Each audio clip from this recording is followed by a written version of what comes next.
Assalamualaikum warahmatullahi wabarakatuh. Bagaimana kabarnya? Alhamdulillah. Masih semangat?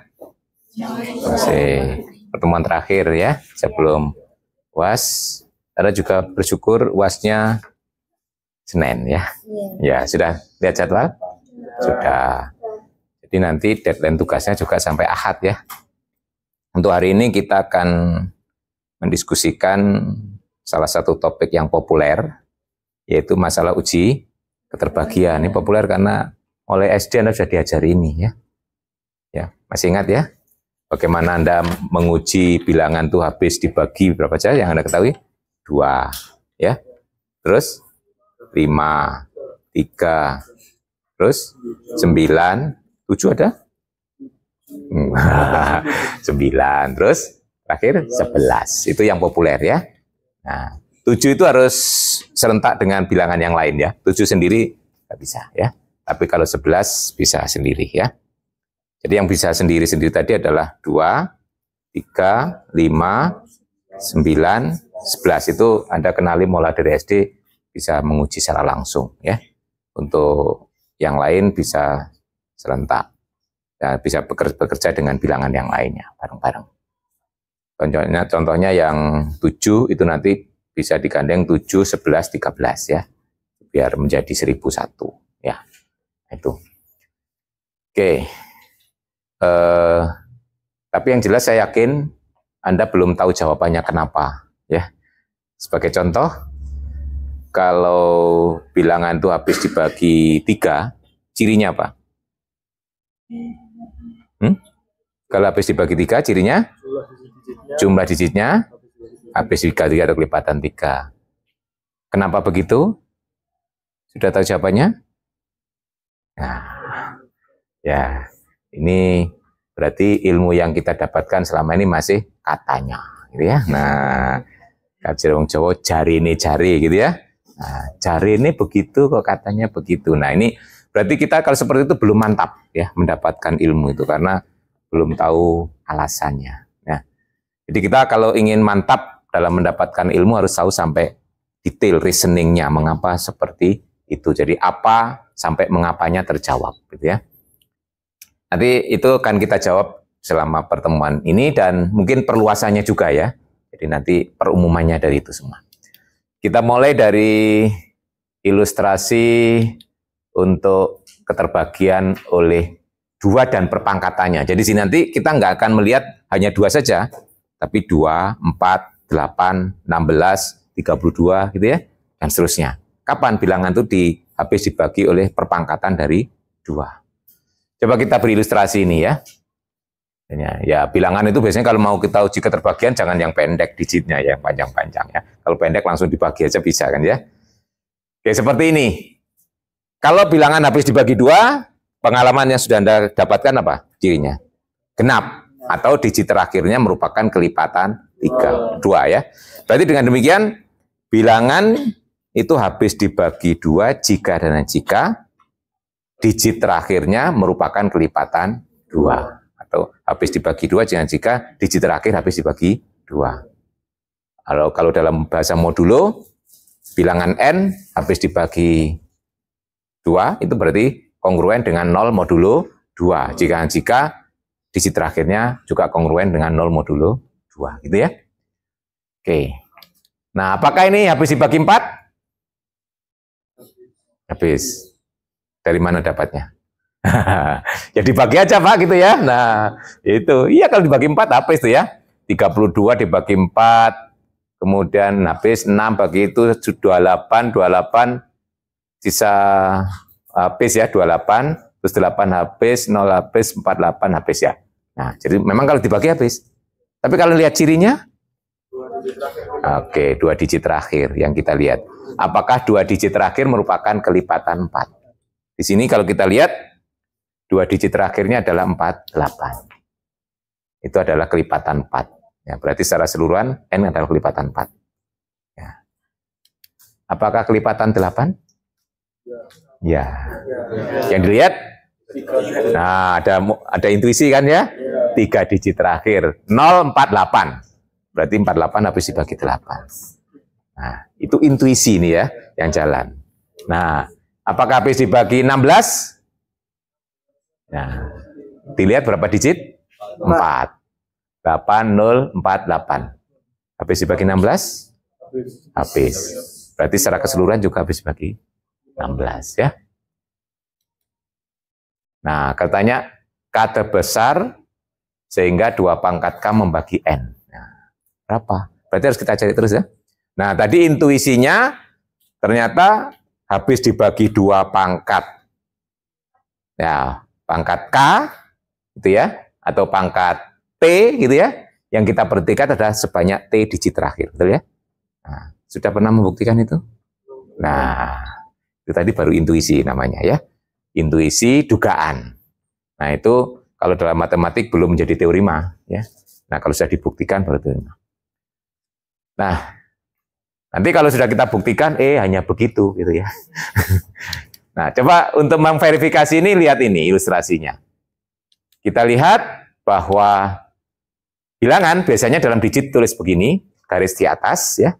Seret itu ya, itu artinya jejeran itu. Kalau nggak di garis di atas, khawatirnya itu diartikan sebagai perkalian misalnya ya. Nah, itu sebagai. Tapi kalau sudah nggak masalah ya, sehari-hari kita nggak cukup pakai itu ya. Tapi dalam soal biasanya sering gitu. Atau lebih umum orang menuliskan begini, dalam bentuk basis gitu ya. Jadi digit dikurung terus diberi basis. Ini nanti lebih general notasi yang kedua ini ya. Nanti karena di sini bisa diganti basis selain 10. Ya. Sebenarnya kalau kita artikan, kan begini maknanya ya. Nah, A0 itu artinya satuan. Gitu. A1 itu puluhan. Berarti A1 dikalikan 10 kan. Nah, A2 itu ratusan. Berarti A2 itu artinya A2 dikalikan 10 pangkat 2. Dan seterusnya. Ya. Jadi arti dari bilangan ini kalau nilainya kan ini. Ya. Ini kalau di SD sering kita sebut nilai tempat. Ya. Simbolnya sama tadi ya. Bilangan 8 dia di satuan dan di ribuan walaupun simbolnya sama tapi nilainya beda. Yang di ujung satuan, yang di ribuan artinya 8.000 gitu ya. Sama dengan orang ya. Sama-sama orang tapi tempatnya beda, nilainya beda. Orang yang keleleran di pinggir jalan dengan orang yang pakai dasi di kantoran, nilainya beda. Betul ya? Nah, mirip itulah kira-kira. Ya nilai itu bisa diartikan nilai bayarannya, gajinya, nilai kehormatannya, harga dirinya gitu ya. Nah, bagaimana orang melihat itu adalah nilai, value dari seseorang. Nah, biasanya orang juga melihat tempat di mana orang itu. Nah, ini kalau bilangan ada nilai tempat itu yang kita sebut dengan ini ya, digit itu ya. Dia berada dalam posisi kemana. Nah, sekarang kita perhatikan 10 itu kan sama dengan 2 kali 5 ya. Ya. 10 itu sama dengan 2 kali 5. Berarti 10 pangkat sama dengan 2 pangkat dikalikan 5 pangkat, betul ya? Nah. Jadi di sini kalau kita buat modulo 2 pangkat berarti 10 pangkat akhirnya kan kongruen dengan 0, betul? Kenapa? Karena 2 pangkat membagi 10 pangkat, betul? Iya. Itu kan pengertian modulo ya. Jadi kalau A membagi B, berarti B itu kongruen dengan 0 modulo A, betul ya? Nah, itu. Di sini kan bisa kita artikan 2 pangkat J membagi 10 pangkat J. Berarti 10 pangkat J akan kongruen dengan 0 modulo 2 pangkat J. Paham sampai sini ya? Nah, berarti di sini nanti bisa kita terapkan pada bentuk ini, ya. Jadi kalau terhadap modulo 2, nah, berarti yang ini 0 kongruensinya, ya. Ini ke sana pasti 0 karena di sini sudah perkalian dari 10 kan. Nah, berarti mulai dari A1 sampai ke depan ini kongruennya dengan 0. Jadi yang menentukan keterbagian dengan 2 hanya tinggal A0 saja, ya. Makanya di sini N ini secara keseluruhan akan kongruen dengan A0 modulo 2, ya. Nah, jadi untuk dilihat apakah N habis dibagi 2 atau tidak, cukup dilihat A0-nya saja. Ya, tuh, gitu ya. Kalau terhadap 2 pangkat 2, nah kita lihat dari sini tadi, berarti 10 pangkat 2 sudah 0, modulo 2 pangkat 2, betul ya? Berarti mulai 10 pangkat 2 ke depan ini 0 semuanya. Jadi yang menentukan terhadap modulo 2 pangkat 2 tinggal 2 digit terakhir. Nah, jadi cukup kita lihat ini, A1, A0 sebagai bilangan, dia apakah ini terhadap kongruensi modulo 2 pangkat 2. Gitu ya. Jadi kalau di sini 0, artinya A1, A0 sebagai bilangan habis dibagi 4, berarti secara keseluruhan N juga habis dibagi 4. Ya. Nah, gitu. Kalau terhadap 2 pangkat 3, ya sama. Karena 10 pangkat 3 akan kongruen dengan 0 modulo 2 pangkat 3. Berarti mulai pangkat 3, 10 pangkat 3 ke depan, 0. Berarti yang berpengaruh tinggal 3 digit terakhir. Berarti terhadap pangkat 2 pangkat 3, cukup kita lihat 3 digit terakhir, membentuk bilangan. Ya. Nah, dan seterusnya. Nanti sampai terhadap modulo 2 pangkat K paling besar. Nah, kalau 2 pangkat K, yang 0 jelas ini, tinggal ujungnya saja, berarti yang berpengaruh mulai K-1 sampai A0. Ya. Berarti di sini, ini bisa kita pakai untuk menguji keterbagian terhadap 2 pangkat. Ya. Nah, berapa banyak digit yang kita perhatikan itu aja. Terhadap 2 pangkat T, ya sebanyak T digit terakhir yang kita lihat. Ya. Jadi, kalau terhadap, kembali ke darab bilangan tadi,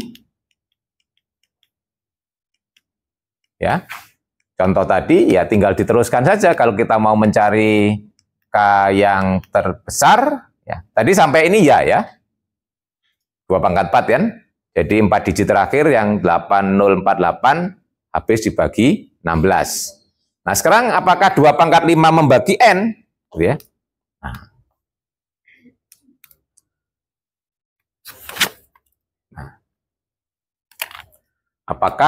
pertanyaan apakah 2 pangkat 5 membagi N, gitu ya? Berarti cukup dicek apakah 2 pangkat 5 itu membagi 5 digit terakhir di situ membentuk bilangan, ya. 88048, ya. Berarti 32. Kita cek aja dengan menggunakan Porogapit. Ada yang dari Madura? Pembagian songot, ya. Nah, ini karena kayak songot gitu ya. Kalau orang Madura ngomongnya pembagian songot ya. Kalau orang Jawa Porogapit. Nah, kita bagi aja. Berapa ini? 2 ya? 2, 6, 4, 4, 2, 0. Berapa? 7 ya? 7, 4, 2, 2. 6, 1 ya. Betul ya. 1, 6, 4 berapa? 5 ya. 5. 5, 0, 1, 6 ya. Oke, 4, 8. Oh, enggak habis ya. Nah, ini tinggal 1 koma nanti ya. Nah, masih ada. Berarti kita punya bahwa ini tidak membagi. Berarti kesimpulannya jadi 2 pangkat 5 tidak membagi N. Oh, gitu ya. Nah, berarti kalau ditanyaan terakhir jawabnya apa? K-nya 4 ya. Nah, karena besar ya. K terbesar 4. 2 pangkat 4. Nah, jadi untuk menguji apakah suatu bilangan habis dibagi 2 pangkat, cukup perhatikan berapa digit terakhirnya. Ya, kalau bilangannya panjang itu jadi menguntungkan kan ya. Ya nggak perlu diperiksa mulai dari depan. Nah, analogi dengan ini akhirnya bisa kita pakai juga dengan cara yang sama, keterbagian dengan 5 pangkat. Gitu? Kenapa tadi? Karena 10 itu kan 2 kali 5. Berarti kan 5 juga membagi ya. Berarti perpangkatan dari 5 juga membagi perpangkatan dari 10. Jadi alasannya persis ya. Ya ini jadi analog ya. Jadi akhirnya untuk keterbagian dengan 5 pangkat juga cukup diperhatikan berapa digit terakhirnya itu ya. Nah, itu. Jadi akhirnya kita punya hasil yang analog kalau kita pakai perpangkatan dari 5 ya. Nah, jadi di sini tinggal ganti saja reasoning ini dengan 2-nya diganti dengan 5 ya tuh. Ya. Jadi di sini kan kita peroleh 10 pangkat C kongruen dengan 0 modulo 5 pangkat C ya. Nah, akhirnya di sini kalau 2-nya kita ganti 5 semuanya tetap berlaku ya. Jadi dari sini bisa kita pakai untuk menguji ini, ya, analog ya. Nah, apakah bilangan ini habis dibagi 5? Ya, tinggal dilihat digit terakhir. Digit terakhirnya kalau 0 atau 5, karena yang habis dibagi 5 itu digit 0 atau 5, ya. Nah, oke, berarti N itu habis dibagi 5. Apakah habis dibagi 25? Ya, lihat 2 digit terakhir, 75. 75 itu habis dibagi 25. Oke, sampai sini oke. Apakah habis dibagi ini? Ya, lihat 3 digit terakhir, 375 dibagi ini 3, habis, pas ya. Nah, apakah habis dibagi 5 pangkat 4? Nah, kita lihat 4 digit terakhir. Ya, pakai kalkulator. Ya, boleh ya, biar cepat. 5375 dibagi 625. Koma, berarti enggak, ya. Nah, berarti di situ 5 pangkat 4, ya toh. 5 pangkat 4 tidak membagi 5, 3, 7, 5. Jadi 5 pangkat 4 tidak membagi N, ya. Nah, itu selesai.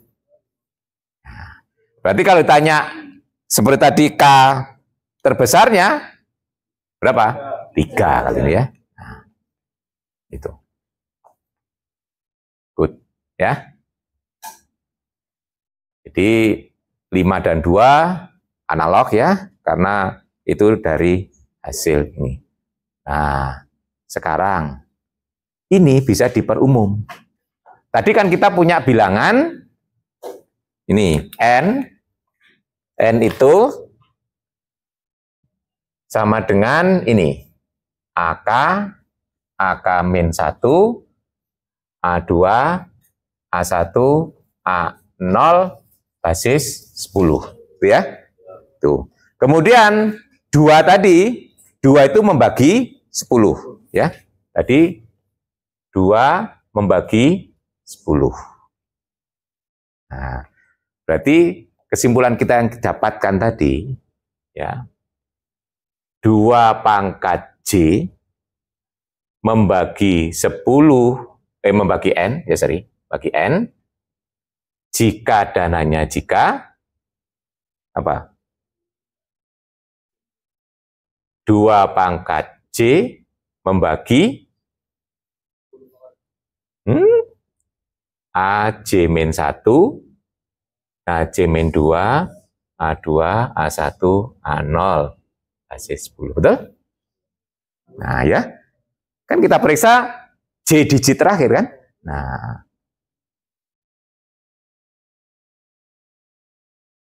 ini hasilnya ya.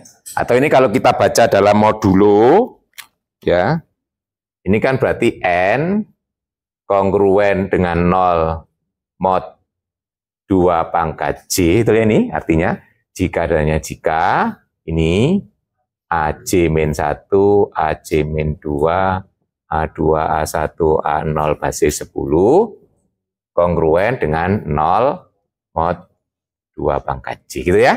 Nah, itu kan artinya. Nah, berarti kalau ini kita perumum, ya, memperumum ya. Coba lihat. Kita punya N, punya bilangan dalam basis B. Ya, perhatikan ya. Jadi kalau saya punya N, AK, K-1, A2, A1, A0, basisnya B basis. Ya. Kemudian saya punya bilangan membagi basis. Ada D membagi basis. Ya. Nah, D pangkat J membagi N, jika D pangkat J membagi AJ-1, AJ-2, A2, A1, A0, basis B. Loh, ya. Ini namanya mengenerate. Jadi akhirnya kita bisa pakai basis apa saja, tidak hanya basis 10. Ya, buktinya hanya mengikuti langkah itu tadi, ya. 2 atau 5 tadi kita ganti dengan B. ya.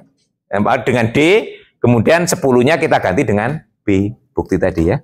Nah, persis ya. Namanya analogi untuk mengeneralisasi. Ya. Proses generalisasi. Ini kalau di buku, Anda punya teorema 5.1. Ya. Tuh. Ini adalah teorema. Ya. Tuh. Jadi Anda kalau memahami teorema itu, kalau punya background begini, nah itu enak gitu ya. Oh ternyata dari sini aja, diperumum. Jadi kalau ini sudah jadi teorema, itu tadi sebagai akibat gitu akhirnya ya, yang kita punya tadi. Sebagai akibatnya saja. Jadi akibat diterapkan pada B-nya 10, hanya 2. Kan kita pilih yang pertama ya, perpangkatan 2. Kalau kita terapkan pada D-nya 5, berarti keterbagian dengan perpangkatan dari 5. Ya. Berarti syaratnya yang penting ini, bahwa yang kita pangkatkan tadi membagi basisnya ya. Nah, contohnya di sini kalau basis 10 berarti D-nya bisa 2 atau 5. Nanti kalau basisnya 6 ya bisa 2 atau 3 gitu ya. Nah, gitu. Seterusnya. Ya. Buktinya tinggal mereplikasi ya, alur tadi ya. Ya. Ke situ. Yang ngikuti aja. Baik, sampai di sini ada pertanyaan ya. Nah, itu sudah 1. Nah, sekarang masuk ke yang istimewa yang kedua. Keterbagian 3 dan 9. Ya. Nah, 3 dan 9. Cirinya apa tadi? Jumlah digitnya kelipatan 3 atau kelipatan 9. Ya, kalau 9 ya kelipatan 9. Belum pernah membuktikan juga ya. Hanya diberitahu Pak dulu Pak, sifat itu berlaku. Pokok nurut aja Pak kata Pak atau Bu Guru gitu ya. Nah, yang penting nurut, lulus, selamat gitu ya. Ya. Nah, sekarang kata kuncinya kalau keterbagian dengan 3 dan 9 di sini. Ya, bahwa 10 itu kongruen dengan 1 modulo 3. Ya. Juga kongruen dengan 1 modulo 9. Tuh ya. Situ. Berarti perpangkatan dari 10 juga tetap kongruen dengan 1 modulo 3. Juga tetap kongruen dengan 1 modulo 9. Nah, di situ kata kunci ya. Nah, jadi bilangan yang seperti ini tadi, tuh ya. Nah, tuh 10 pangkatnya bisa kita ganti 1 kalau kita kongruenkan dengan modulo 3 atau modulo 9 ya. Tuh, ya. Nah, ya. Jadi akhirnya tinggal AK, AK-1, A2, A1, A0 modulo 3. Oh ya. Jadi akhirnya N kongruen dengan jumlah digit saja dalam modulo 3. Berarti N kongruen dengan 0 modulo 3 jika jumlahnya juga kongruen dengan 0 modulo 3. Artinya apa? 3 itu membagi N, jika 3 membagi jumlahnya ini kan tuh. Nah gitu. Demikian juga alasan yang sama dengan modulo 9 ya toh? Karena akibat dari bahwa 10 itu kongruen dengan 1 modulo 9. Nah, paham ya? Nah, ini juga bisa di-generate di dalam teorema. Ya. Kalau di buku teorema 52 Anda, ya. Caranya adalah ini lihat bahwa basis itu kongruen dengan 1 modulonya ini, ya, yang mau kita uji. Ya. Itu. Jadi kita punya D-nya di sini syaratnya adalah kongruen dengan 1 modulo B. Ya, B-nya ya. B-nya kongruen dengan 1 modulo D. Kalau B-nya kongruen dengan 1 artinya B-nya B-1 kongruen dengan 0. Ya toh? Nah, atau berarti D membagi B dikurangi 1. Betul ya? Nah, ya. Jadi ini kalau kita kembangkan sebagai syarat baru, jadi kalau nanti kita bertemu dengan bilangan dalam basis B, syaratnya yang kita rumuskan ngikuti itu, ya, diperumum. Jadi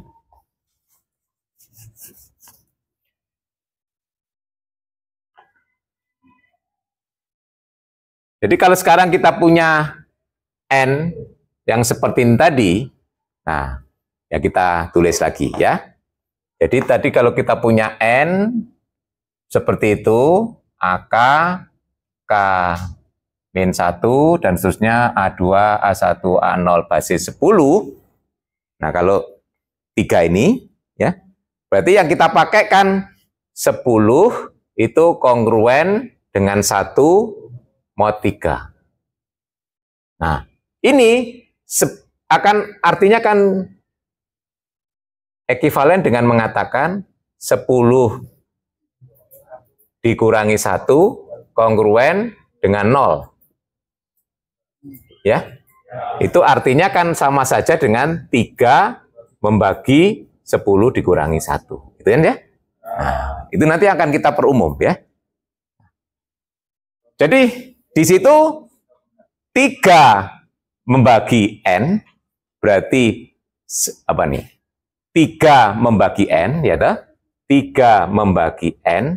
Oh 3 kok tulisannya 3 kok tadi N. Ini namanya nggak koordinatif ya antara mulut dan tangan. Ini ada konslet. 3 membagi N jika dananya jika 3 membagi AK tambah AK min 1. Nah, gitu kan? Nah, nanti juga demikian, gitu. Nah, kalau kita rumuskan kayak seperti tadi, nah, jadi syarat ini berarti D itu membagi basis dikurangi 1, ya. Nah, jadi kalau sekarang saya punya bilangannya general basisnya, jadi kita rumuskan N-nya itu adalah bentuk AK, AK kurang 1, A2, A1, A0 basisnya B. Nah, syaratnya apa? Kita punya D membagi basis dikurangi 1. Tuh. Ya, nah, berarti nanti ini D itu membagi N, jika jumlahnya terbagi oleh D, betul ya? Nah, jadi jika D membagi AK tambah AK min 1, dan seterusnya. Nah, gitu kan? Ya. Jadi buktinya ngikuti seperti yang di situ, ya. Kenapa? Karena dari syarat ini berarti B itu kongruen dengan 1 modulo D, benar ya? Nah, jadi buktinya ngikuti saja, ya.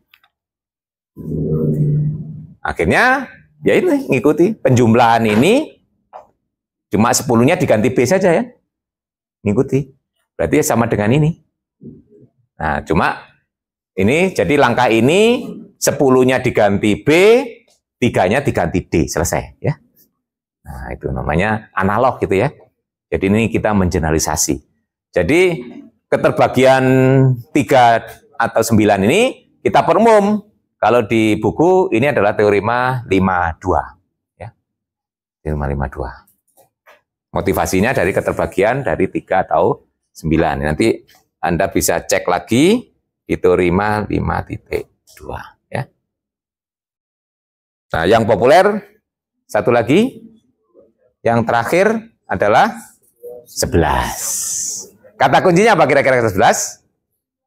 10 itu kongruen. Nah. Just, yang Anda ingat cirinya apa sih kalau habis dibagi 11 itu?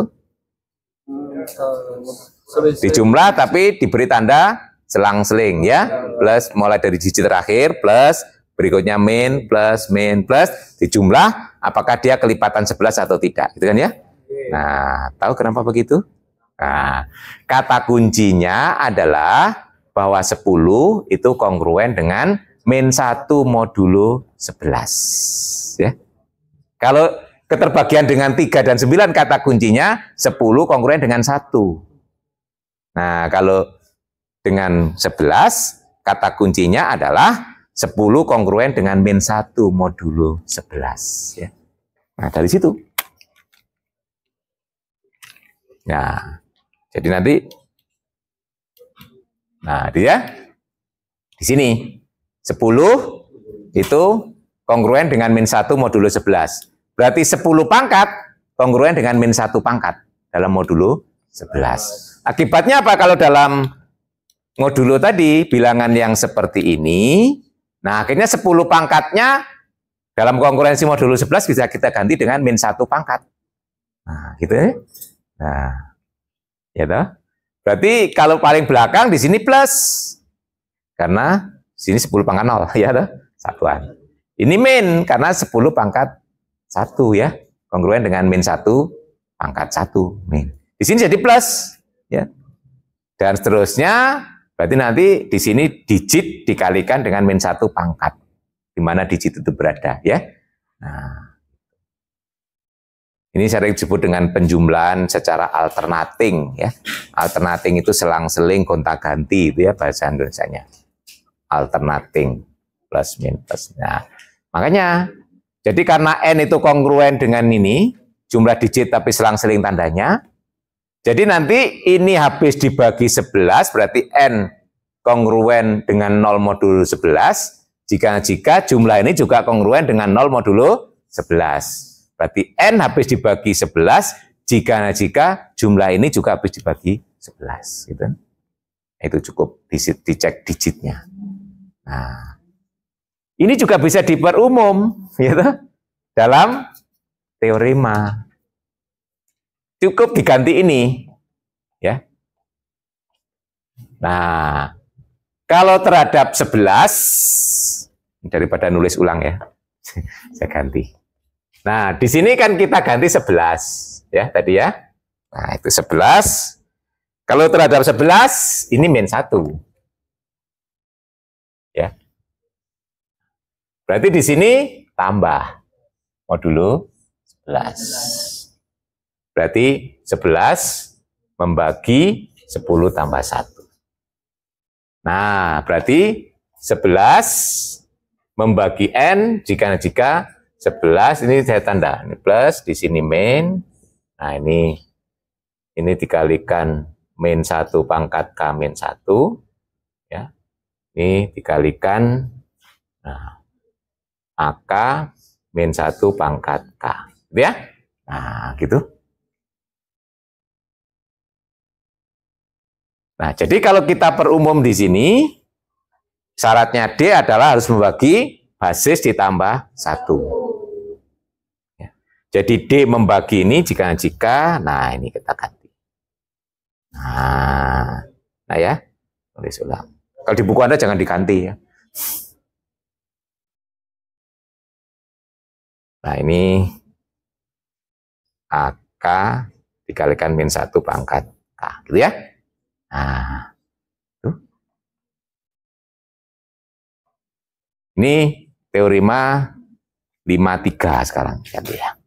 Nah, ada 3 teorema penting itu di dalam ini ya, yang menghasilkan. Itu sebagai perumuman dari ya, perpangkatan yang pertama 2, yang kedua 3, 9, yang terakhir 11 ya, dari basis itu. Jadi nanti bisa kita cek. Nah, ini teori, tapi setelah diterapkan pada soal, belum tentu bisa. Contohnya Anda bisa syarat-syarat tadi kan sebenarnya sudah tahu ya, tapi setelah saya beri soal nomor 1, bisa nggak?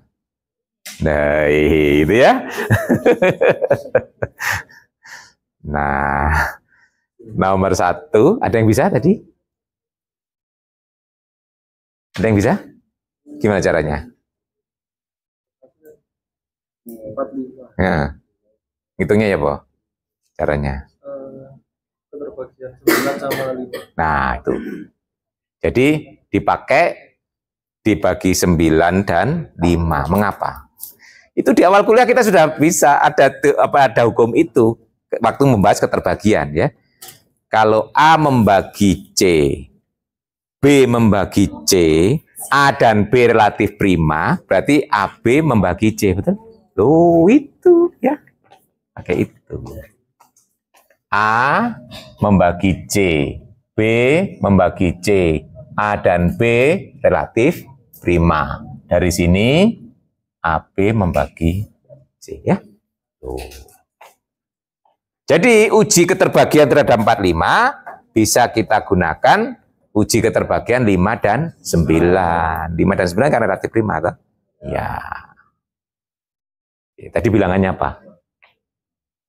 Bilangannya, kita tulis ulang ya. Sini.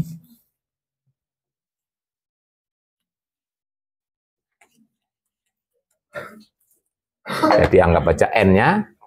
N-nya berapa tadi? 1, 5, A, 6, 4, B. Ini 6, ini B ya. Nah. Di sini kita punya 45 membagi N. Nah, berarti di sini kita analisis dengan menggunakan keterbagian 5 dan 9. Dari sini berarti kita akan melihat, nah, 5 membagi N, 9 membagi. Ya? Ya. 5 dan 9 kemudian rata prima. Kalau nggak rata prima, hukum ini nggak bisa digunakan. Ya? Ya. Nah, dari yang pertama, kalau 5 membagi N, akibatnya pada di sini, kesimpulannya, B-nya 0 atau 5. Betul? Nah, kita selesaikan kalau B-nya 0 dulu. Nah, kalau B-nya 0, berarti N-nya adalah ya, 1, 5, A, 6, 4, 0. Padahal 9 membagi N.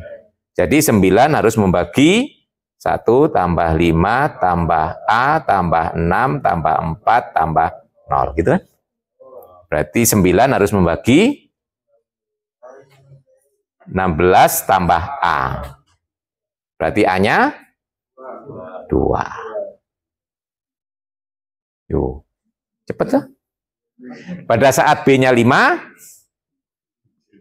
N berarti kan 1, 5, A, 6, 4, 5. 9 membagi N. Jadi 9 harus membagi 1 tambah 5 tambah A tambah 6 tambah 4 tambah 5. 9 membagi 21 ditambah A. Jadi A-nya 6. Jadi untuk kasus pertama ini kita punya jawaban, jadi B-nya 0, A-nya 2 macam, ya toh? A sama dengan 2, B-nya 0, A-nya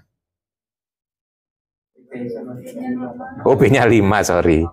Kalau B-nya 5, A-nya 6. Ada 2 jawaban ya? Enggak, 2 kasus.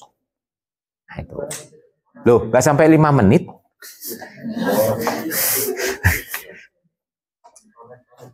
Ya. Loh, iya, set. Loh kan Anda sudah tahu keterbagian 5, keterbagian 9, kok nggak tahu keterbagian 45. Lupa Pak yang itu kemarin ya. Nah, jadi keterbagian terhadap bilangan-bilangan tadi itu bisa dipakai untuk menguji keterbagian terhadap perkaliannya, asalkan dia relatif prima, itu kata kuncinya ya. Nah, jadi nanti banyak ya. Nah, keterbagian kita kombinasikan ya. Kalau 7 itu nggak bisa berdiri sendiri. Harus gandeng dengan 11 dan 13 supaya dapat 1001. Nah, itu caranya blocking 3 digit. Karena 3 digit itu 1000. Nah, nanti kongruen dengan 1 modulo ya. Min 1 modulo 1001. Nah, 1001 itu harus perkalian, gitu. Nah, itu cara ngujinya ya. Ya, spoiler soal apa? Wah,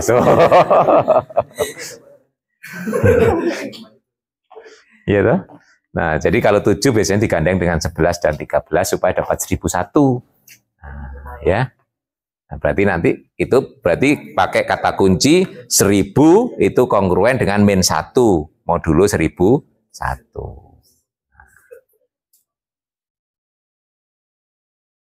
Jadi nanti kalau 1001 itu membagi suatu bilangan, pasti habis dibagi oleh 7, betul ya? Karena 7 membagi 1001. Nah, 1001 membagi ini, berarti 7 membagi ini kan? Nah, gitu. Bisa kan pakai serentak itu nanti. Jadi untuk bilangan-bilangan yang tidak bisa berdiri sendiri, kita siasati ya, supaya modulunya itu nanti bisa dipakai ya. Biasanya yang paling gampang itu kalau kongruen 1 atau kongruen min 1. Tapi kongruen dengan berapapun ada di sini bisa ya. dengan menggunakan kongruensi tadi kan? Ya, tinggal nguji aja jumlahnya tadi. Kapan itu 0 gitu kan ya? Ya sebenarnya berapapun bisa, cuma nggak sederhana kalau tidak kongruen dengan itu ya. Tidak kongruen dengan 1 min 1 gitu ya. Nah, tidak sederhana cara ngitungnya ya. Boleh kongruen dengan 2 juga boleh, berarti 2 kali itu nih kan itu ya. Silahkan ya. Ya, yang penting dekat ya.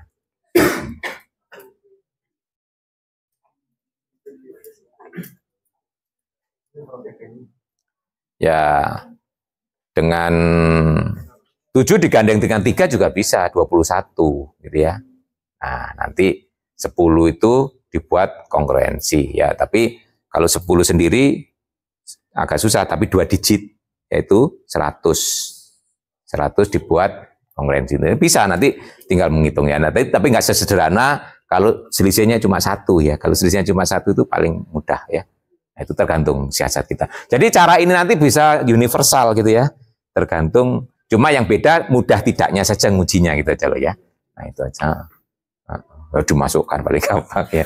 Ya kalau digitnya pendek, kalau panjang ya. Nah, itu.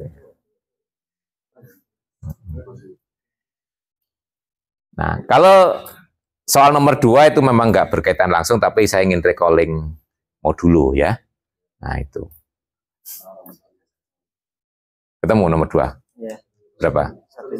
157. Caranya? Pakai Chinese. Oh, Chinese ya, paling gampang ya. Itu. Nah, Chinese Riemann Theorem ya. Nah, tapi kalau Anda lupa, pakai cara apa? Substitusi, ya toh? Jadi kongruensi pertama dimisalkan, masuk ke kongruensi kedua. Ketemu jawabannya, dimasukkan ke kongruensi ketiga. Pada dasarnya Chinese Riemann Theorem pembakuan dari cara itu kan. Jadi saya kalau lupa suatu teorema itu, tahu filosofisnya ya kembali ke caranya.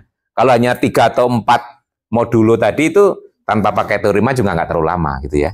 Nah itu. Jadi kita dalam mengerjakan soal matematik itu memang kalau pakai teorema jadi cepat, bukan berarti kalau kita lupa teorema nggak bisa gitu loh ya. Nah ini yang, ya kadang-kadang kan teorema itu kita lupa gitu ya. Karena itu sudah jadi rumus ya. Nah, tapi kalau kita bisa menghitung background. Sama dengan rumus mencari akar dari persamaan kuadrat. Itu kan pembakuan dari cara kuadrat sempurna, gitu. Nah, jadi kalau kita lupa rumusnya, mencarinya dengan kuadrat sempurna, nanti rumusnya akan ketemu sendiri, gitu ya. Nah, Chinese Riemann Theorem itu juga begitu. Kalau kita lupa teoremanya, dengan substitusi saja akan ketemu, ya. Nanti kan modulnya hasil perkalian itu kan ya. Nah, nanti coba lihat, kalau dengan substitusi kan ketemu juga modulunya itu tadi sebagai hasil kali dari berapa tadi? 5, 7, 9 kan? Nah, modulo itu. Ya. Nah, Chinese Riemann Theorem. Tapi syaratnya kan modulo dari kongruensinya itu harus relatif prima semuanya. 5, 7, 9. Nah, soal yang kedua tadi apa?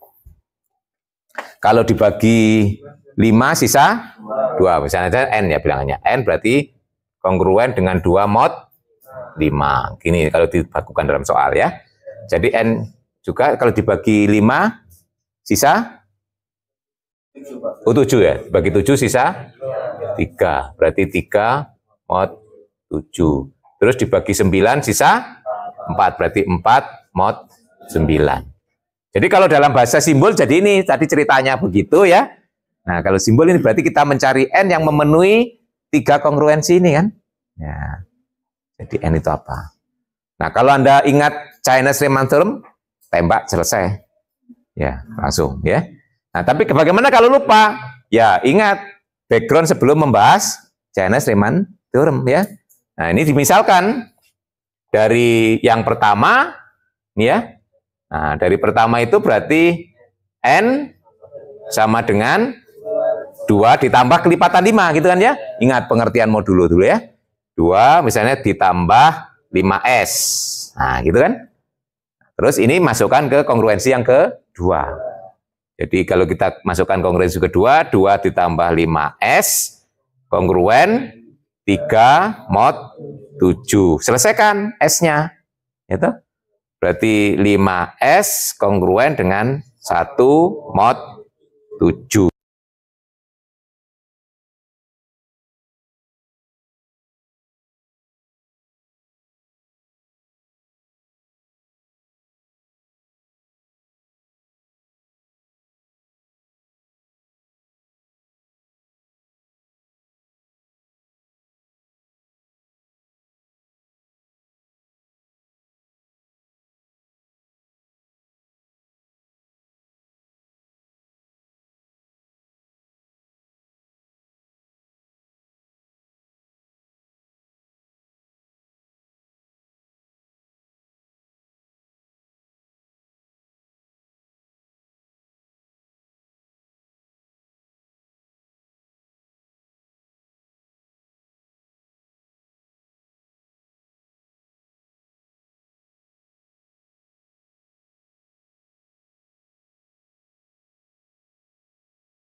Silakan terus coba ya, nanti biar terampil. Ya. Nah, biasanya penyebabnya karena Anda tak terampil. Tidak terampil itu karena kurang latihan. Ya. Jadi harus menyisihkan waktu untuk mencoba soal. Ya, terampil dalam menggunakan hukum, sifat, rumus gitu ya. Nah, itu caranya ya tetap tadi.